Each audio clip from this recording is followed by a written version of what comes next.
ସାଙ୍ଗମାନେ ଆଜିଠୁ ଏବେଠୁ ସତର୍କ ହୋଇଯାଆନ୍ତୁ, କାରଣ ଆପଣମାନଙ୍କର ଜୀବନରେ ଗୋଟେ ଏମିତି ବଡ଼ ଅସୁବିଧା ଆସିବାକୁ ଯାଉଛି ନା ଆପଣମାନେ ଶୁଣିଲେ ଆଶ୍ଚର୍ଯ୍ୟ ହୋଇଯିବେ।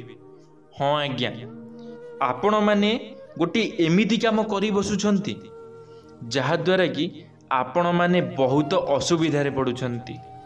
ହଁ, ଆପଣମାନଙ୍କୁ ଆପଣମାନଙ୍କର ବନ୍ଧୁବାନ୍ଧବ ହେଉ କି ଆପଣଙ୍କର କେହି ପ୍ରିୟର ଲୋକ ଆପଣଙ୍କୁ କେବେ ନା କେବେ କିଛି ଜିନିଷ ଯାଚିଥିବେ। ଆପଣମାନଙ୍କର ମନରେ ଥିବ ନେବା ପାଇଁ, ହେଲେ ଆପଣମାନେ ତାକୁ ମନା କରିଦେଇଥିବେ। ଆପଣମାନେ କହିଥିବେ କି ମୋର ଏ ଜିନିଷ ଦରକାର ନାହିଁ, ହେଲେ ଆପଣମାନେ ଜାଣିନାହାନ୍ତି ସେ ଜିନିଷ ଆପଣମାନଙ୍କ ପାଇଁ କେତେ ଗୁରୁତ୍ୱପୂର୍ଣ୍ଣ, କେତେ ଲାଭଦାୟକ। ଏ ଜିନିଷ ଆପଣମାନେ ବୁଝିନାହାନ୍ତି, ଆପଣମାନେ ଜାଣିନାହାନ୍ତି। ତ ସେଥିପାଇଁ ଆପଣମାନଙ୍କୁ ମୁଁ ଆଜି ଏଇ ଭିଡ଼ିଓ ମାଧ୍ୟମରେ ବତେଇ ଦେବାକୁ ଚାହୁଁଛି, ଜଣେଇ ଦେବାକୁ ଚାହୁଁଛି, ଏମିତି କେଉଁ ଜିନିଷ ଯାହା କେବେ ବି ହେଲେ କାହାକୁ ମନା କରନ୍ତୁ ନାହିଁ। ଯିଏ ନିଜ ମନରୁ ତୁମକୁ କିଛି ଦେବାକୁ ଚାହୁଁଛି ତାହେଲେ କେବେ ବି ହେଲେ ମନା କରନ୍ତୁ ନାହିଁ। ତ ସେ ଜିନିଷ ସବୁ କ'ଣ ଜାଣିବା ଆଜିର ଏଇ ଭିଡ଼ିଓ ମାଧ୍ୟମରେ। ହଁ ଆଜ୍ଞା, ତ ଚାଲନ୍ତୁ ସାଙ୍ଗମାନେ ଆଜିର ଭିଡ଼ିଓଟି ଆରମ୍ଭ କରିବା। ସାଙ୍ଗମାନେ, ମୁଁ ବିଶ୍ୱଜିତ ଆପଣମାନଙ୍କୁ ସ୍ୱାଗତ କରୁଛି ମୋର ଏକ ନୂଆ ଭିଡ଼ିଓରେ। ତ ଚାଲନ୍ତୁ ସାଙ୍ଗମାନେ ଆଜିର ଭିଡ଼ିଓଟି ଆରମ୍ଭ କରିବା। ଭଗବାନ ଶ୍ରୀକୃଷ୍ଣ ଅନୁଯାୟୀ ଯଦି କେହି ଆପଣଙ୍କୁ ଏହି ଜିନିଷ ଦେଉଛି ତେବେ ନା କୁହନ୍ତୁ ନାହିଁ। ଦେଇଥାଏ ଶୁଭ ସଂକେତ। ଯଦି ଆପଣମାନେ ସେ ଜିନିଷକୁ ରଖିଥାନ୍ତି ତାହେଲେ ଆପଣଙ୍କୁ ବହୁତ ଶୁଭ ହୋଇଥାଏ, ଆପଣଙ୍କର ସବୁ କାମରେ ଶୁଭ ହୋଇଥାଏ। ତ ଚାଲନ୍ତୁ ସାଙ୍ଗମାନେ ଜାଣିବା ସେହି ଜିନିଷ ସବୁ କ'ଣ। ଭଗବାନ ଶ୍ରୀକୃଷ୍ଣଙ୍କ ଅନୁଯାୟୀ ମଣିଷକୁ ଅନେକ ଅବସର ପ୍ରାପ୍ତ ହୋଇଥାଏ, ଅନ୍ୟଥା ମଣିଷ ଜୀବନରେ ଭଲ ସମୟ ଆସିବା ପୂର୍ବରୁ କିଛି ସଂକେତ ମଧ୍ୟ ମିଳିଥାଏ।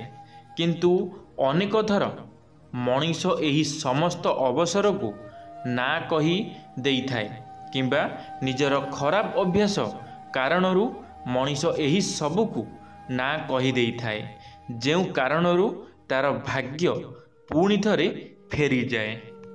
ମଣିଷକୁ ନିଜ କର୍ମର ଫଳ କୌଣସି ନା କୌଣସି ରୂପରେ ମିଳିଥାଏ, ମାତ୍ର ଏପରି କୁହାଯାଇଛି ଯେ ମିଳିଥିବା ଫଳ ପାଇଁ ପୁରୁଷାର୍ଥ ଦରକାର ଥାଏ। ତେଣୁ ମନୁଷ୍ୟ ଅନେକ ସମୟରେ ଅବସରକୁ ବାରଣ କରି ନିଜ କର୍ମ ଫଳରୁ ବଞ୍ଚିତ ହୋଇଯାଏ। ତେଣୁ ସାଙ୍ଗମାନେ ଆଜିର ଏହି ଭିଡ଼ିଓରେ କିଛି ଜିନିଷ ବିଷୟରେ କହିବୁ ଯାହାକୁ ଯଦି କେହି ଆପଣଙ୍କୁ ଦିଅନ୍ତି ତେବେ ମନା କରିବା ଉଚିତ ନୁହେଁ, କାରଣ ଏହା ଆପଣଙ୍କ କର୍ମଫଳ ସ୍ୱରୂପ ହୋଇଥାଏ। ଏହାକୁ ମନା କଲେ ଆପଣ ଆଗାମୀ ସମୟରେ ପଶ୍ଚାତାପ କରିପାରନ୍ତି। ସାଙ୍ଗମାନେ, ପ୍ରଥମଟି ହେଉଛି ଭଗବାନଙ୍କ ପୂଜାର ପ୍ରସାଦ।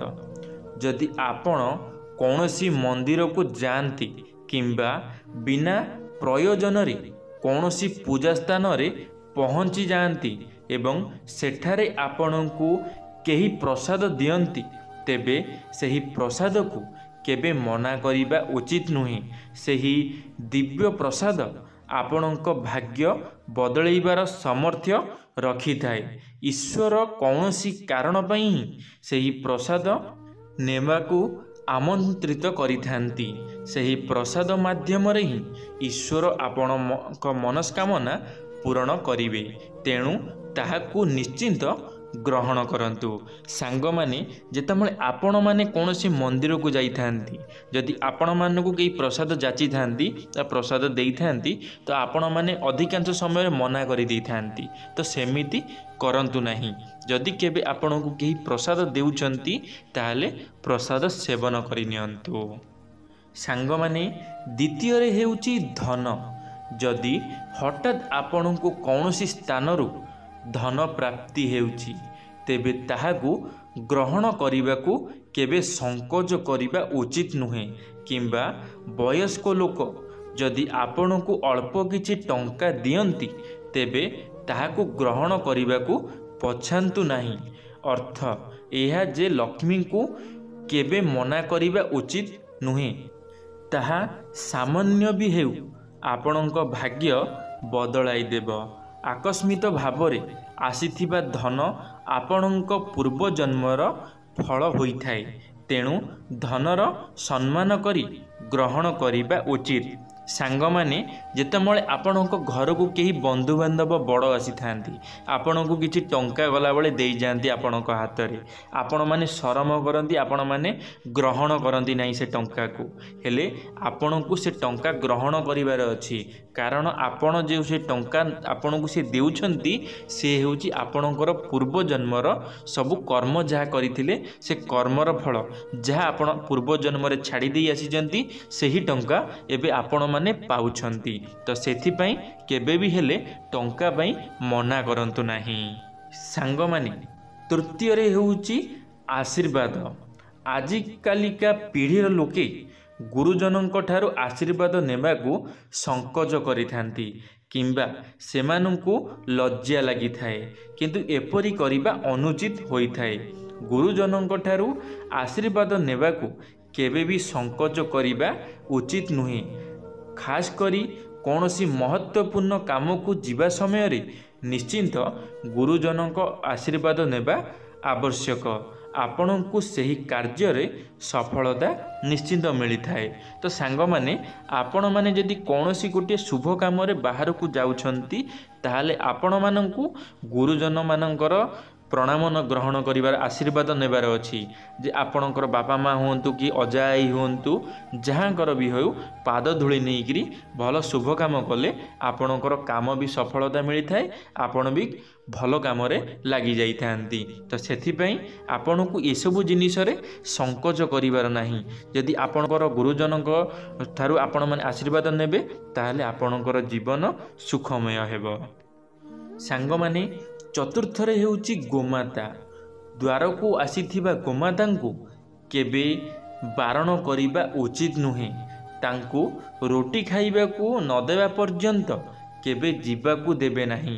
ଦ୍ୱାରକୁ ଆସିଥିବା ଗୋମାତା ସୌଭାଗ୍ୟ ନେଇ ଆସିଥାନ୍ତି, ତେଣୁ ତାଙ୍କୁ ବାରଣ କଲେ ବ୍ୟକ୍ତି ନିଜେ ନିଜେ ସୌଭାଗ୍ୟକୁ ଦୁର୍ଭାଗ୍ୟରେ ପରିଣତ କରିଥାଏ। ତ ସାଙ୍ଗମାନେ, ଆପଣମାନେ ଦେଖିଥିବେ, ଲୋକମାନେ ଯେତେବେଳେ କାହାର ଗୋଟିଏ ଗାଈ ଗୋମାତା ଯେତେବେଳେ ଗୋଟେ ଲୋକର ଘର ଦ୍ୱାର ମୁହଁକୁ ଆସିଯାଇଥାଏ ନା, ସେ ଲୋକ କ'ଣ କରିଥାଏ ନା, ସେ ଗୋମାତାକୁ ମରାମରି କରିଥାଏ। ସେ ଗୋମାତାକୁ ଖାଇବାକୁ ଦେଇନଥାଏ, ବହୁତ ଝଗଡ଼ାଝାଣ୍ଟି କରିଥାଏ, ସେ ଗୋମାତାକୁ ମାରିଥାଏ, ଏମିତି କିଛି କରିଥାଏ। ହେଲେ ଆପଣମାନେ ଜାଣିନାହାନ୍ତି ଗୋମାତା ହେଉଛନ୍ତି କେତେ ପବିତ୍ର। ଗୋମାତା ହେଉଛନ୍ତି ଆମମାନଙ୍କର ଜୀବନ। ଗୋମାତା ହେଉଛନ୍ତି ପ୍ରଭୁ ଶିବଶଙ୍କରଙ୍କର ନନ୍ଦୀ। ତ ସେଥିପାଇଁ କେବେ ବି ହେଲେ ନା ଗୋମାତାଙ୍କ ଉପରକୁ ହାତ ଉଠାନ୍ତୁ ନାହିଁ, କାରଣ ଯେଉଁ ହାତ ତୁମେ ଗୋମାତାଙ୍କ ଉପରକୁ ଉଠେଇଥିବ ନା, ସେହି ହାତ ଦିନେ ତୁମର କାମ କରିବ ନାହିଁ ଆଜ୍ଞା। ସେଥିପାଇଁ ଏବେ ତୁମ ପାଖରେ ସମୟ ଅଛି, ସୁଧୁରି ଯାଅ। ଏବେ ସମୟ ଅଛି, ବଦଳି ଯାଅ, ନିଜକୁ ବଦଳାଇ ଦିଅ।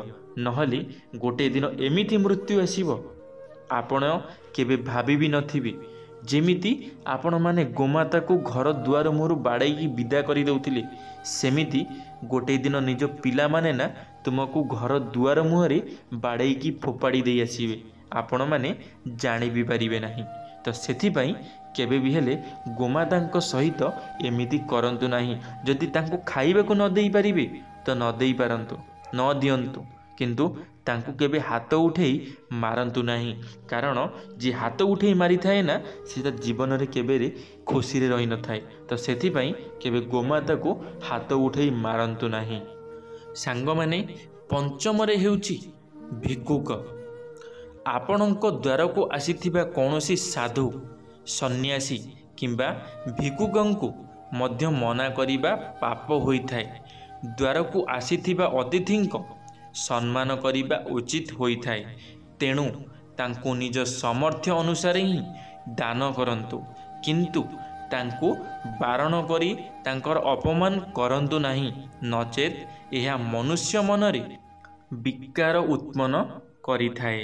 ତ ସାଙ୍ଗମାନେ, ଆପଣଙ୍କର ଘରଦ୍ୱାର ମୁହଁକୁ ଯଦି କୌଣସି ବି ଲୋକ, ଗୋଟେ ଗରିବ ଲୋକ ହେଉ କି ଜଣେ ସାଧୁ ସନ୍ନ୍ୟାସୀ ହେଉ, ଯଦି ଆପଣଙ୍କ ଦ୍ୱାର ମୁହଁକୁ କିଛି ମାଗିବା ପାଇଁ ଆସୁଛନ୍ତି, ତାହେଲେ ଆପଣମାନେ ତାଙ୍କୁ ଖରାପ କିରି ଭାଷା ସେ ଗାଳି ଦେଉଛନ୍ତି, ଖରାପ କିରି କହୁଛନ୍ତି, ଟିକେ ବସିବା ପାଇଁ ମଧ୍ୟ କହୁନାହାନ୍ତି, ତାଙ୍କୁ ବିଦା କରିଦେଉଛନ୍ତି।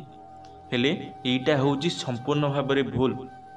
ଆପଣମାନଙ୍କର ଯେତିକି ସାମର୍ଥ୍ୟ ଆପଣମାନେ ସେତିକି ଦାନ ଦିଅନ୍ତୁ। ଦେଖିବେ ଜୀବନରେ ବହୁତ ଖୁସିରେ ରହିବେ। ଜୀବନରେ କେବେ ଦୁଃଖ କଷ୍ଟ ଆସିବ ନାହିଁ। କ'ଣ ପାଇଁ କାହା ମନରେ କଷ୍ଟ ଦେଇ ଆପଣଙ୍କୁ କ'ଣ ମିଳୁଛି? ଆପଣଙ୍କ ପାଖରେ ଯେତିକି ଅଛି ଆପଣ ସେତିକି ଦିଅନ୍ତୁ। ସେମାନେ ଆପଣଙ୍କୁ ମାଗିବେ ନାହିଁ ଅଧିକ। ଆପଣଙ୍କ ପାଖରେ ଯେତିକି ଅଛି, ଯାହା ଗଣ୍ଡେ ଅଛି ଆପଣ ତାଙ୍କୁ ଦେଇପାରିବେ। ଯଦି ପଇସା ଅଛି ପଇସା ଦିଅନ୍ତୁ। ଯଦି ଘରେ କିଛି ଚାଉଳ କି ପନିପରିବା ଅଛି ତାକୁ ମଧ୍ୟ ଆପଣମାନେ ଦେଇପାରିବେ। ତ କ'ଣ ପାଇଁ କାହାକୁ ଏମିତି ଜଣଙ୍କର ମନ ଦୁଃଖ କରି ଘର ଦୁଆର ମୁହଁରୁ ବିଦା କରିଦେବା କେତେ ଦୂର ଠିକ୍? ତ ଦୟାକରି ଏମିତି କାମ କରନ୍ତୁ ନାହିଁ। ଆଶା କରିବି ମୋର এই ଭିଡ଼ିଓଟି ଶୁଣିଲା ପରେ ଆପଣମାନେ ନିଜକୁ ନିଶ୍ଚିନ୍ତ ଭାବରେ ବଦଳାଇବା ପାଇଁ ଚେଷ୍ଟା କରିବେ। ତ ଯେତେ ଜଲ୍ଦି ପାରୁଛନ୍ତି ନିଜକୁ ବଦଳାଇ ଦିଅନ୍ତୁ, ଗୋଟେ ଭଲ ମଣିଷ ହୋଇ ଦେଖାନ୍ତୁ। ଧନ୍ୟବାଦ ସାଙ୍ଗମାନେ, ଭିଡ଼ିଓଟି ଶେଷ ପର୍ଯ୍ୟନ୍ତ ଦେଖିଥିବାରୁ ଆପଣମାନଙ୍କୁ ଅଶେଷ ଅଶେଷ ଧନ୍ୟବାଦ। ଆଶା କରିବି ମୋର এই ଭିଡ଼ିଓଟି ଆପଣମାନଙ୍କୁ ନିଶ୍ଚିନ୍ତ ଭାବରେ ଭଲ ଲାଗିଥିବ। ଯଦି ମୋର এই ଭିଡ଼ିଓଟି ଆପଣମାନଙ୍କୁ ଭଲ ଲାଗିଥିବ, ଲାଇକ୍ଟେ କରିବେ, ସାଙ୍ଗମାନଙ୍କ ମଧ୍ୟରେ ସେୟାର ନିଶ୍ଚିନ୍ତ ଭାବରେ କରିବେ। କମେଣ୍ଟ ବକ୍ସରେ ଆପଣମାନଙ୍କର ମତାମତ ଦେବେ। ଯଦି ଆପଣମାନେ ଆମ ଟକିଂ ୱାର୍ଲ୍ଡ ୟୁଟ୍ୟୁବ୍ ଚ୍ୟାନେଲରେ ପ୍ରଥମ ଥର ପାଇଁ ଆମ ଟକିଂ ୱାର୍ଲ୍ଡ ୟୁଟ୍ୟୁବ୍ ଚ୍ୟାନେଲକୁ ସବସ୍କ୍ରାଇବ୍ କରି ବେଲ୍ ଆଇକନ୍କୁ ଅଲ୍ରେ କ୍ଲିକ୍ କରିବେ। କାରଣ ଆମ ଚ୍ୟାନେଲରେ ଯେବେ କିଛି ନୂଆ ମୋଟିଭେସନାଲ୍ ଭିଡ଼ିଓ ଛଡ଼ାଯିବ ଆପଣମାନେ ସର୍ବପ୍ରଥମେ ଦେଖିପାରିବେ। ଧନ୍ୟବାଦ ସାଙ୍ଗମାନେ। ଜୟ ଜଗନ୍ନାଥ, ଜୟ ମା ଶାରଳା, ଜୟ ଶ୍ରୀକୃଷ୍ଣ।